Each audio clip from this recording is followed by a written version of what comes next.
Give me a letter grade for the draft class, and then we'll go by position group. So give me a letter grade for the draft class because I have mine already. I'm gonna go with D. Okay. Do you care to give any explanation? Well, one, just because like Xavier Legette was underwhelming. He has an injury problem. I guess we can point to that. He has a drop problem, in my opinion. Jonathan Brooks, another guy you took in the second round, fucked off his ACL. JT Sanders that you took, he ended up getting injured, but, there is some positive there. I think he was playing really well before he got injured, but he ended up getting injured. Jaden Crumedy, did we draft him this? Yes. Yeah, I haven't seen him play a fucking snap. If he has, he hasn't done shit. Trevin Wallace, I mean, he's to the point to where you're the only linebacker we have and you're still on the bench. So that's a problem in itself.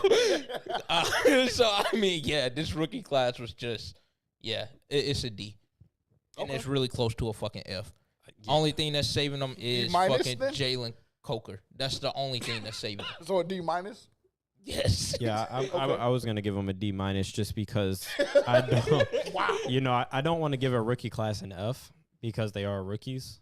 But, I mean, my God, I don't really see the light at the end of the tunnel for this rookie class. They haven't really given me any reason to feel any optimism. Like, at least when Bryce was playing like dog shit, I saw moments where I was like, yeah, okay, he's got something there. We just have to figure out how to develop that.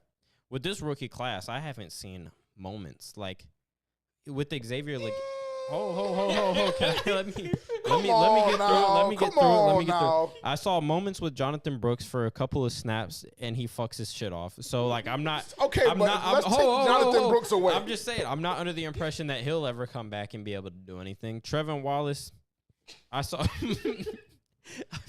moments in training camp, and that was really the last moments that I ever saw from him, which is quite alarming, considering the roster that, was the first 53 man for this team.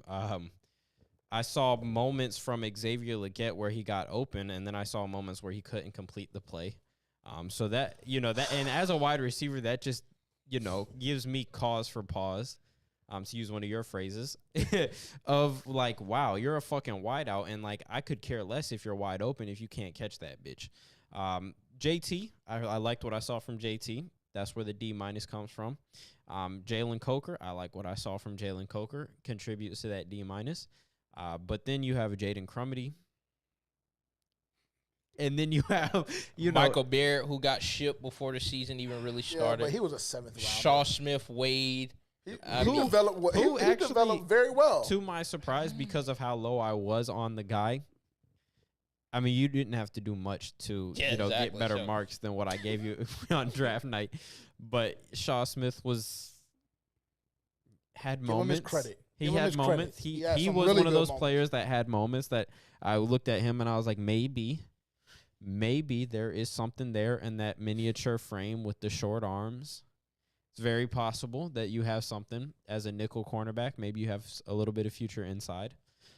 So, I mean, we'll see. TBD. Again, that's why I don't like giving rookie classes an F. But, I mean, Jesus, if there was ever a class that I would give an F, it would have been this one. C minus. C minus. I don't know why that's funny. C minus. And it's literally for the reason that he just said. Because he really had more positive things to say about development than negative. I don't understand why we're so hyper-focused on XL. Like, I really don't. Because he was drafted in the first round, and you traded up to get him. Yeah, and at the end of the day, not even with all due respect, at the end of the day, XL is going to be fine. What is the yardage that we had him at? Like you said, that would be in your best interest for him to be fine. The same shit you said with Bryce. That would be in your fucking best interest. I mean, in my best interest, in the team's best interest, I think. But even then, if Thielen retires, then that would be in our best interest. I'll say that. Yes. If Thielen comes back, it's kind of not too worrisome, just simply based on the fact that you have Jalen Coker. So, I mean. And in hopes that you go get another receiver in free agency or in the draft. Sure. Is a good receiver. Yeah, sure. But I'm not out on XL yet. I think a lot of y'all are. I won't say y'all too specifically, just because I know that, Tavian just spoke about it's very early and we want to give guys a chance to develop. But just based on what I've seen in the fan base on Panthers Twitter and some of the YouTube comments, Instagram comments as well, A lot of y'all were already out on XL. I'm just not the guy that is out on him yet. Now, if we see another season like last year and we still have a drop problem and we still, out multiple weeks, multiple times throughout the year, then there's a conversation to be had. Yeah, I'm not out on him, but I don't think he's done anything this year to where it's like, okay, he really, really, really, really has to take a leap next year. What is a leap? Give me a number. Give me a number. Don't give me touchdowns. Don't give me anything but yards. What was his yards this season? Probably 400? I'm not going to guess. Give me 1 second. And can that number 49 catches, 497 yards, and 4 touchdowns. Okay. The reason it's going to be hard to give a number is because it's going to depend if Adam Thielen retires and also if you go get one of those top free agents that's going to be mentioned next. But, I mean, regardless, I think you should at least get 700 yards. I don't even want that. I want 850. I want 850 from him. You're a first-round fucking pick. You're 6'4". You run a goddamn 4.4, 4.3, whatever the fuck he ran. You're always open. Like, you do get open. Catch the fucking ball. 850. Is 850 too much to ask from a former first-round pick? I don't think it's too much to ask for. The only reason, that's just a significant jump. Like I was saying earlier, it's going to be tough. Like if you go and get one of those top receivers in the free agency, and Adam Thielen comes back, and Jalen Coker takes on a bigger role just because of how he played this past season. I personally can't see anything less than 850, or I'm gonna think he's a bust. Because even if Jalen Coker did outperform you this year, nigga, you're supposed to be better than Jalen Coker. I need you to come. He didn't outperform him. Jalen Coker outperformed Excel this year. Statistically, he didn't. I mean, I want to see their snap counts in comparison. But there was also like a lot of stats just saying that Jalen Coker was one of the top like rookie receivers in the NFL. He was, and he was directly behind Excel.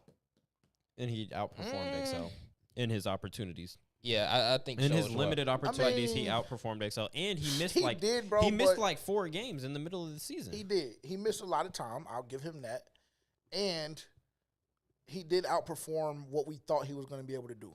So I'll give y'all that. But there were also games where Jalen Coker had like 1 or 2 catches, and he was on the field a significant amount. And he would be, early in the first half, we see activity from him, and then the second half, he's completely MIA. So I don't want to draw this narrative this early. But that's all the more reason. Jalen Coker is just a god. That's all the more reason though that Excel should be able to outperform him next season. Yeah, but I don't. You're just making it a better case for that. I don't think it's anybody drawing a narrative, but it's like when you draft a receiver, trade up to draft a receiver in the first round, and you have someone that's undrafted that's outperforming him. That's alarming. Extremely. It is. Okay. So if we're giving a grade, we can start with the wide receivers. Sure. Let's do position groups.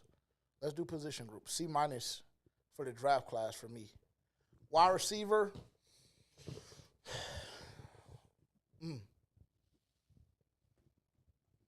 I damn near would say C- for the wide receivers too. Because Thielen did what he did, but he also went on IR for like 5 games. I think it's difficult as a wide receiver to adjust quarterback to quarterback every single week, you not knowing who your quarterback is going to be. So I think that, switching between Bryce and Andy in the middle of the season the way we did, or starting with Bryce, then switching to Andy, and then going back to Bryce, I think that plays a part in some of the production that we saw. And somebody's name that we haven't mentioned, which, for more than one reason, obviously, but a lot of people are forgetting that Deontay Johnson was even a Carolina Panther. No, I'm not forgetting because I was damn near going to go a D just based off of that. Just based off of coming in that we went and got Deontay Johnson. He's not even on the NFL team anymore. But Baltimore claimed him off of waivers. He's on the Ravens. Well, okay, he's on the Ravens. Technically, he's not on the NFL team anymore because he's a free agent. Yeah, so he's not on the NFL team anymore, and the Baltimore Ravens just lost, so right, technically not on the team. Sure. You had Jonathan Mingo, who ended up getting traded. You had Terrace Marshall, who didn't even make it through training camp. Yeah, but let's not go back to training camp. Let's go with what we had. Okay. You have David Moore, who it would be hard for him to make a team on another NFL team. Let's be honest. It would be extremely difficult. Yes, it would, bro. Tennessee, he could go to Tennessee and get a job. He could go to Jacksonville and get a job. I just don't even know. He could go somewhere. He could go. I just don't even know if that's the case. So, and just based off of that, like, it would just damn near be a D for me. Okay. Yeah, I'm gonna give the receiving core a C-. I wasn't, super disappointed. I wasn't super impressed either. I was just it was a very average season from the receiving core. A lot of that can be, part of that reason can be attributed to Bryce and his early season struggles, and then Andy Dalton taking over. But even with that being said, I just didn't. I like Jalen Coker, Adam Thielen, Panthers legend. He's going to do what he does. XL, very underwhelmed. Please stop doing that. Please stop. XL, very underwhelmed by what I saw from him. David Moore, very serviceable year. Appreciate it. It's just really hard to draw any, hell yeah, from this wide receiver core. Like, it was, yeah, C-. Okay. I mean, cool. Backs. I'm just gonna say A. I'm gonna say A just because of Chuba. Because to me the room stops at Chuba. Like, Miles got fucked off, and Miles wasn't doing shit before he got fucked off. Mike Boone came in. He was actually very efficient when he got his opportunities. And he's a name, actually, that I'm going to mention here in a second when we talk about unrestricted free agents that we need to bring back. And then who else? Blackshear. I mean, as the leader of the Raheem Blackshear hype train. Thank you so much for your services. We appreciate everything you've done for the team, the organization, and the city. We wish you the best of luck. So I'm just going to say A because of Chuba, and that's it. And that's why I'm going to go probably B or B+, just because the fact that it stops at Chuba. And I think for this team to be a really successful team going forward, it will be really, really, really, really in our best interest to get a back who's a playable back and can almost potentially split the backfield. Just because it's like that takes a lot more pressure off of the quarterback and off of those receivers who still – we still need to see develop and things of that sort. So that's why I would go B or B+. Yeah, and I would have gone A+, but you fucked off with the Jonathan Brooks pick. That has to automatically give it a fucking break, man. That has to drop. That automatically drops it. That automatically drops it for me. Because you got an F on that, so that's an F going into it. So weighted average, we're gonna go to a B. Just because you fucked off, and then there was nothing else behind Chuba that was desirable in the slightest bit. I know you said what you said about Mike Boone, but he had 7 carries on the year. So, it's like, yeah, I mean, you're we'll right. see. And Miles was RB too. Because oh, go ahead. Sorry. You need another running back in that room. You definitely I can't give you an A. Because there's room for improvement. I don't know if you want to go down this road. Absolutely. I'm willing to go down whatever road you want to go down. I don't, for sure. Because it's like, if you don't address that problem, you may be looking at, I hate to say it, another Christian McCaffrey situation to where you run him in the fucking dirt. I mean, I would agree. And I'm not going to say Chuba Hubbard's injury problems are as bad as Christian McCaffrey's, just because we saw him do a lot of work this year, and he made it for the overwhelming majority. But that knee is a problem. Yeah. That knee is an issue. That knee is a problem. I think I came in here 2 or 3 weeks ago and downplayed it. But the fact that it can just give out and pop out of place, and he could potentially be fucked off at any time, like we saw in the Giants game, and then there was another game that it happened too. I saw it in training camp. It was very bad, a joint practice against the Jets, when I don't know who it was, but Chuba was finishing the rep, or whatever the case may be, and bro tapped him. He tapped him. At first, it looked like a huge hit, but then when you saw the replay, it was literally just because Chuba's knee gave out. So the knee is a problem. And I'm not going to say that you're not right about the fact that if you don't address it, then it could be another Christian McCaffrey situation. And honestly, it could be worse because Chuba just simply is not as productive as Christian McCaffrey in the receiving game. And so, you got to think about that he technically doesn't have as much tread on his tires as Christian McCaffrey had at this point, because you got to think about he sat behind Christian McCaffrey.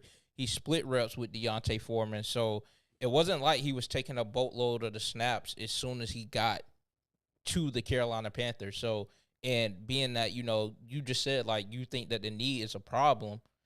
So it's just like the knee being a problem and it's not as much tread or that's going off the tires as of yet, as far as, like, how much he's, like, been in the games, then, like, that's kind of alarming. So you need to address that by getting a really good running back, I would say. Yeah, I totally agree because, I mean, we had the conversation multiple times this year about Chuba needing 20 to 25 touches a game for you to win.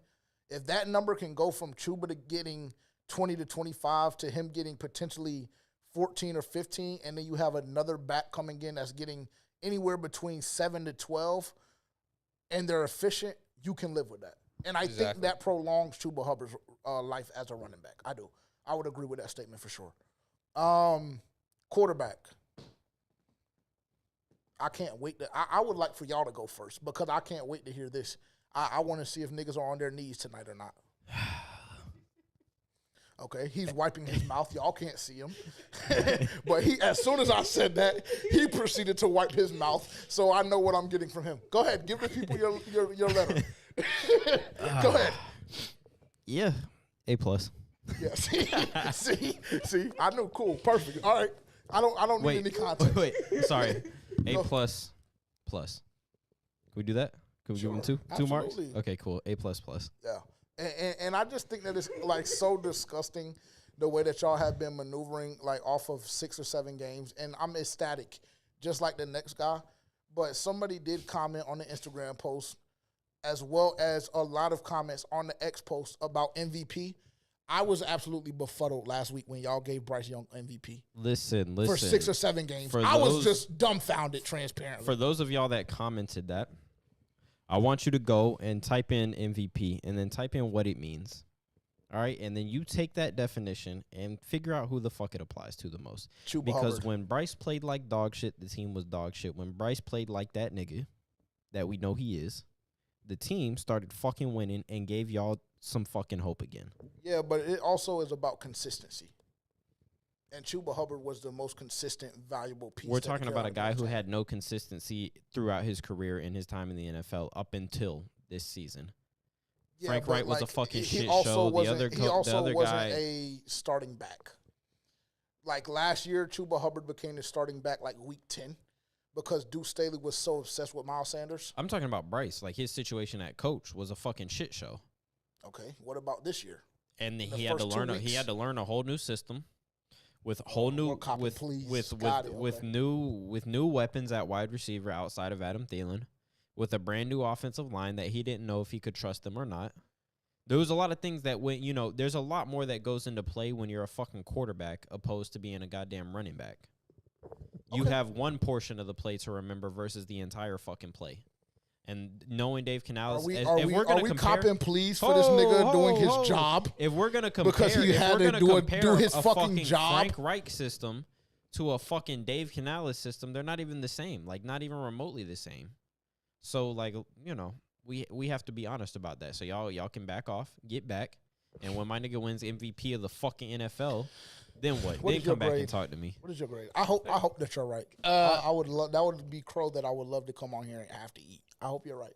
What is your grade? I'm gonna say B. Thank you for being realistic. Just because, like, if you go A+, there's no room for improvement, and I think there's still a lot of improvement to be had with Bryce Young and with the quarterback situation. One, because I think that we seen Andy win a game, but in all actuality, after that game, we seen Andy be who Andy really is. Like, I don't think that he's that good of a quarterback, and you asked about the quarterback room as a whole. But then I think that, like, if you go back and look at the first couple of games with Bryce and, the season before, it's just like, okay, like, there's a part of this guy who, like, he could revert back to that. We hope to God that he doesn't, but, like, that's still a part of his DNA. Like, you can't escape that because that's a part of, like, who he was at that point in time. But there's still a lot of things that he can get better on and that he needs to improve on. So I'm going to go B. Like, I think he finished the season very strong. And, going into next season, it gives, the fan base a lot of hope to what we can have and what the future can look like for the Carolina Panthers, starting with the quarterback position. But, I mean, all in all, you have to win more than 5 games, technically 4 that he won. So, yeah, I mean, you can't go A+ just based off of that. Yeah, I mean, I totally agree. I think A+ is disgusting. I will say B minus. I think the last 5, 6, 7 games that Bryce Young participated in and played in, I think that definitely saved this room from potentially getting a D+ for me. But I mean, you just simply can't take away what he did. I think that Andy Dalton did a halfway decent job when he was the starter. I do. Obviously, the one that sticks out the most is the Vegas game because that was our first win on the season. We were there, once in a lifetime opportunity. So that game is kind of whoever missed it. Stop talking about it. Oh, You missed sorry. it. You missed out. Yeah, hate that for you. You can go watch it right now on the G2S network. I've watched it under every Game night Day and cry. vlog. I cry myself to sleep. Facts, but I think that this room overall, like we don't have to go too into detail on it, but I think B- is good, and I'm judging that not necessarily based on potentially other quarterback rooms, but I'm judging that based on what this quarterback room has and comparing it to last season and what this quarterback room produced. Can I adjust my grade? Sure. I'll go A minus. Okay. I'll take the plus away. I'll give him an A minus since y'all. You're taking 2 pluses away. Actually, you gave him A++. Yeah, I'll go. Come I'll eating go. I'll at his go. finest. I'll go. I I'll might go. have to blank that out. I'll go A minus, even though I don't want to. Bryce stud. Once Rod gave you that text, you feel me? But Ohio State is putting absolute cock in Notre Dame right now. And Judkins is going crazy. He already has 2 touchdowns. Damn near about crib that shit again. Yeah, draft it's stock over. rising, Yeah, and it's then over. from here we'll go to the unit that gave Bryce such a high mark from me as an A minus, and that is to the offensive line, A+. who I'm going to give an A+ to A+. as well. I don't think there really needs to be too much discourse on that. Y'all saw them go from the worst offensive line in the league to damn near one of the best. Yes. Top 5 in pretty much every major statistical category. Even Ike Emekwanu wasn't quite as Go slow. Even Go slow. here's what I'm going to say. Go slow. Even Ike Emekwanu wasn't quite as big of a problem as he was the season prior. Okay. And Was I still a agree with problem. that because we didn't really call him out. And when you don't notice a player, then that means they're probably At that position. Offensive line, yeah. When you don't offensive line notice for an sure. offensive lineman, they're doing their fucking job. exactly. Sure. Except for Robbie Hunt. I noticed him, and he was damn sure He was doing his going job. crazy. He was fucking, Shout out to Robbie Hunt. yeah. Robbie Hunt Love should be that an energy. all-pro. Love that energy that he played with this year. He should be an all-pro, Other than one game. other than one game. But, I mean, With him and Damian Lewis just decided to put together a bullshit effort. I forgot what game that was. What game was that? Who do we play before Atlanta? the last time, week 17, Yeah. I have no idea who. Tampa Bay. I can't remember. But Tampa one Bay. of them games, they just Tampa put Bay. It put wasn't together. that game, though. It wasn't that It one. was a little Okay. bit It before was a that. little, it was like week 13, yeah, 12, it was like in the something middle like of that. the season type. Dallas? Was it Dallas? Is that the one you're I referring to? don't think it was I Dallas. don't think it was Dallas think either. I a think it little was bit like before Cincinnati or Dallas. some shit. Yeah, I think it might have been the Cincinnati game. Yeah, but I know what you're talking about for sure. I know exactly what game you're talking about. Well, I remember the performance. I'll say that. I obviously Can't don't know remember what the game. opponent. Yeah, but I know what performance you're referring to for sure. 'Cause that shit stunk. Yeah, it But did. A It was plus, horrible. A plus for plus, sure though. for the offensive Yeah, line. I'll give everybody on the offensive line an A plus except for Ike Mekwanu. Ike Mekwanu is gonna get B minus. B minus. Yeah, B minus. But as a unit, A plus. Ike Mekwanu. Shout out to you. Because for whatever reason you felt like you had arrived, per your words, after season number 1. Season number 2 was absolutely terrible, and season 3 you bounced back and you looked like a serviceable left tackle in the NFL. Shout out to you because without you, the unit wouldn't have worked. And see, Timo, all you had to do was leave us unblocked for just a little bit longer, and you would have gotten your fucking flowers. But since you wanted to be a pussy, you don't even get to receive it. See, that was Tavian York going. Get it right. Get it right. If you're gonna Tavian say York the going. government, get it right. Tavian York going. Oh my God. It's a tequila. listen, Timo. Can you not call him out of his name? Can you retry it, bro? Okay, Because I my have to fault. stand on what you say. So can you retry it? Timo, if you weren't so soft, then you could have heard us praise you little and give better. you flowers. I gave you player of the game pretty much every week last season. But Yes, we you were did. we were blocked. You couldn't even receive that. So when I call you a pussy, it's out of love because I fuck with you, but you don't fuck with us. So I have to stand on it because you stood on it first. Quinshawn Judkins again. He's going crazy. 3 of them hoes. Might have to draft him. Maybe.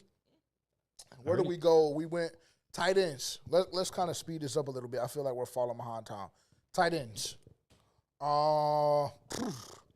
This is a doozy.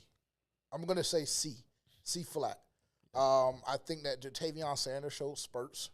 I don't like, and I said this Friday night as well, I don't like the way that when he got hurt in the Kansas City game, I hated the way that he became almost invisible in this offense. I don't like what the coaching staff did with that. I think Tommy Tremble looked very good. Actually, let me retract that statement. I think Tommy Tremble made progress, and I think that we saw flashes of what he can be. Now, obviously, it's kind of hard saying that when you're talking about a guy's 4th season in the NFL, but I know for a fact that Tommy Tremble is one of Dave Canales and Co's, one of their guys. So I think that we will see a little bit more. I think Tommy Tremble will be coming back. That's another name, more foreshadowing on my list that I believe will be returning or needs to return, because I think that he bridges that gap with Jatavion Sanders in between this, coaching staff, and I think that he helps him develop a lot more. So I'm going to go C flat for this position group for sure. Yeah, I would say the same thing. Nothing really stood out crazy or anything like that, but I would say, speaking on the Jatavion Sanders, how they didn't get him back implemented into the offense, to shoot them a little bit of bail, it was a nasty injury. It was a neck injury, so I'm not sure to what degree that played into that, because it could have been a situation where it's okay, we don't want to go too crazy. This is your first year. We still have you for years to come, so let's chill a little bit. But yeah, I would say a C. Nothing really crazy, but also you can see the potential for that to be a very good room going forward. Yeah, C for me as well for all the reasons that y'all laid out. Ian Thomas, dog shit, goodbye. Tommy Tremble, serviceable. Hope he comes back, foreshadowing. And JT, I really like what I saw from JT prior to the injury, and I hope he gets back right and gets back on that track, because he was a young guy who we all were aware of was going to take a developmental period, and we definitely saw the spurts and flashes of why you wanted to draft him. He's got a lot of potential. So C, optimistic C, though. Cool. Are we jumping to the defense? Yeah. Because I can go ahead and foreshadow for y'all Fs all around. Jesus. Okay, I'm not going to go that far. But we can start with D-line. I'm going to say a D+. A D+. D+ at defensive line. A'Shawn and Jadeveon are the reason why that's up.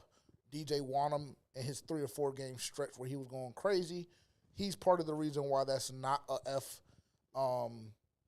There were a lot of names that just were in and out a lot. It was just a carousel in that D-line room. I'm going D+. There was no real elite pass rusher, no real constant pressure. There was a 2-game stretch where we got 5+ sacks, and a couple of people touched on it and talked about it. But even in those 2 games where we got 5+ sacks, it was a situation where, if we weren't getting a sack, our secondary was getting torched because the quarterback had so much time to throw the football. So those stats were a little misleading, but I'll say a D+. Yeah, I'll go a D. D or D-. And really just because it's I know that that defensive line would have looked a lot different if you had Derek Brown, but being that the fact that it was just A'Shawn and Jadeveon Clowney, which there was a lot of games where he was just half-ass effort, but they really couldn't do much throughout the season, really couldn't stop the run. And like you said, there was only a certain point to where they were getting to the quarterback, really. So, yeah, I'm going to go a D. There needs to be a lot of improvement there. They look like bullshit for a lot of the season, which is the reason why they gave up the most points in NFL history. So, yeah, I'm going to go – if I'm being really, fair about it, I would also give them a D-, because I didn't really see anything that popped out. Losing Derek Brown hurt a lot. I really like what I saw from A'Shawn. Loved what I saw from A'Shawn, actually. DJ Wanham, I liked what I saw from him coming back. Jadeveon Clowney, I liked what I saw in spurts from him as well. But I didn't like what I saw from any of them outside of A'Shawn, maybe. I would give A'Shawn a pretty high marks on the season. But outside of A'Shawn, I really didn't see anything on this D-line that I was like, yeah, I absolutely need to see that back in a Panthers uniform next season because, just doing my job here, fellas. Yeah. I didn't really like it.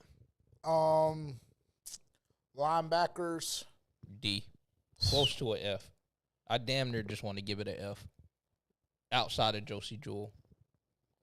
Yeah, our linebacker play was not good this year at all. And it was it was also a carousel at that position too. It was not very appetizing. Because Josie Jewell, it took him a little bit of time to come along as well, and then he ended up getting injured. I'm going to F. F plus for me. Yeah, F plus. Yeah, I'm also going with with an F at that group.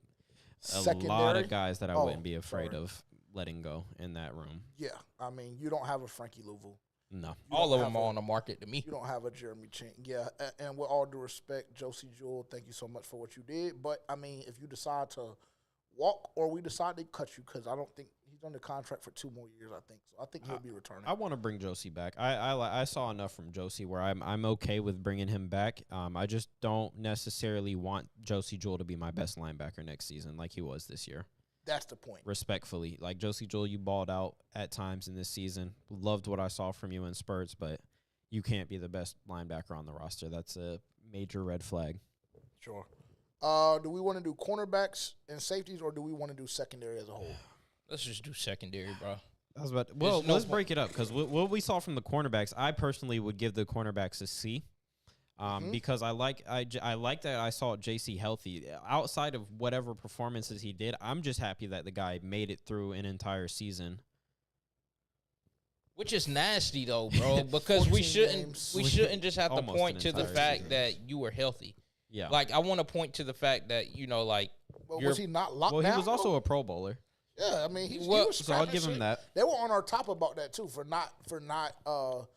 none of us three had J.C. Horn as DPOY this year. Well, they were on our top on X about that. Well, if they go and look, the only thing that I hate about JC is that he doesn't travel. And I know y'all are going to say it's a personnel issue, but to me, that's just not the case. And I'm going to stand by that. I don't care how many times people go against it or have anything to say about it. Like, that's my stance with him, because the other number one cornerbacks in the league do so. So it's just like, I just can't allow you to get that off. So yeah, and y'all can be as mad as you want. The point still stands is that JC, while he had a solid year and he was a Pro Bowl, which is voted on by the fans, it was underwhelming from what we've seen from him prior to all the injuries and stuff. We've seen times where JC Horn has looked like that guy. Top 5 cornerback play out of him. Didn't see that consistently enough. We saw too many miscommunications. You could put that on the safeties as well, but we saw too many times this season where it looked like he and the safety were on completely different pages. We saw Mike Jackson come in and fill in a role, which we would have liked to see more of JC Horn in that. Like, we shouldn't have seen as much Mike Jackson this season as we did see. I would beg to differ. I would think that you would see more Mike Jackson just based on the production that you're getting from JC. Can't throw at JC. You have to go to Mike Jackson. When I say that, I mean like making plays. Like, I saw Mike Jackson. I did like how JC came downhill a lot this season, though. I did enjoy that aspect of watching his game, which I wasn't super confident in following all the injuries, that he would want to come down and really lay shit. But he did. So to that, I will give him credit. But for that, I'm going to say a C, because behind Mike Jackson and JC, what is there? Shaw Smith-Wade, B- for me. Because I think that with the lack of pressure that we caused up front, cornerbacks had a hole for a long time. They had to cover for a long time this season. I'm sure on average it was probably one of the highest. But I personally like the job that JC and Mike Jackson both did. Now, like you said, when you get past that, you know, it's troubled waters. And if we're, obviously we're talking about the room as a whole, but I like the development from Shaw Smith-Wade. Dane Jackson, thank you for your services. They're no longer needed. He might be one of the worst corners I've ever seen. I'll just be honest. I'll just go ahead and put that out there. I don't even think, for me, it's a might. I think he is 1,000% one of the worst cornerbacks I've ever seen. I honestly don't know what I was thinking over the summer with trying to gas him up. I might go delete that video tonight, actually, because I'm just baffled at what I saw from him this season. But I'm going to go B- for cornerbacks. Safeties, Jordan Fuller, thank you for your services. Unfortunately, Jordan Fuller, for me personally, has been a guy for the Carolina Panthers that I have grown to despise for some reason or another. I don't really know why. I do know why. It's because my expectations for him were so high. I really thought that Jordan Fuller was a hooper for real. And then when I turned on the film, it just simply wasn't that. Xavier Woods, thank you for your services. You played a crucial part in our defense for the past 3 or 4 seasons. Good dude, ball hawk at times. Love the fact that you come and stretch shit occasionally, but unfortunately, when I turn on the film, you're a little too slow. What about Nick Scott? We haven't talked about him in a minute. Nick Scott, hooper. I think that he's a young guy that is going to develop. I think he showed spurts. There were spurts of good and spurts of bad because sometimes it seemed like he didn't deserve to be on the NFL field. Other times he looked like a hooper. So I think Nick Scott is solid. We didn't see Dunk really on defense at all this year. Which he was battling injuries though for a majority of the season. Broken leg. I'm under the belief that we just don't need to though. No, I would agree. And which is fine. Like he's great on special teams. He brings a lot of energy there. And sometimes that's like all a guy is, that's what you're in there for. I personally would love to see a little bit more of Dunk at strong safety. Like I kind of want to bring him downhill a little bit and let him start kind of letting loose because he's the one guy on this team. Well, he's one of the only guys on this team who I love their fucking energy. What's that clip where he called bro a fat ass? Yeah. He was talking shit to that damn lineman. Yeah, where the ref turned on his shit and you hear Dunk in the background chatting. I love that. Crashed out against the Saints, I believe. Yeah, I love that energy. The tunnel. And I want that on the I want to harness that and bring it into some fucking blue tent type shit. Which is nice, but sometimes that just doesn't need to be that energy is fine and that's what we love to see and are appreciating that, but at the same time that doesn't necessarily mean you need to be on the field in the starting role as a position like safety because I just don't think he's that good in coverage and he's little. Yeah. He's little. Fair enough. I would give them a D. I'm gonna give that room a D. Damani? I like Damani. I like Damani. I love Damani. I think Damani is a dog. Yeah, I like Damani, but I think there's still progress to be had there, in which I think another season under his belt, he'll be getting there slowly. But I mean, at the same time, I just still want I just need something better. So I would say a D as well. I have a name for you when I talk about my free agent wish list. That is a lot better, and I believe that we're going to get him. Well, actually, no, I don't, but still. And then special teams. C-. Let's not even go to special teams. I was about to say, to me, special teams was an F. Johnny Hekker went from being one of the best punters in the league to just being extremely mediocre. And Eddie Pinheiro is just a fucking hop off. I hope I have to never see him. I hope I never have to see him in a Carolina Panthers uniform ever again. I have a lot more details in which I wish would happen, but I'm gonna chill, be respectful, not call anybody out of their name, not talk about anybody's loved ones or anything like that. I'm just gonna say that I hope that I never have to see Eddie Pinheiro in the Carolina Panthers uniform again. Eddie Pinheiro would probably be the reason why I would end up in jail behind the Carolina Panthers should it ever happen. So I'll just say that. So F from the special teams unit. F is what. and on top of that, our kickoff coverage. Every time, for whatever reason, it seemed like a team popped something for 25, 35, 40 yards a game. That's how it felt to me. If that's real, I don't know, but that's how it felt. I was very uncomfortable watching our kickoff coverage. I was. And I don't know if that's because of the coach. I don't know what that's because of, but F. F, F, F.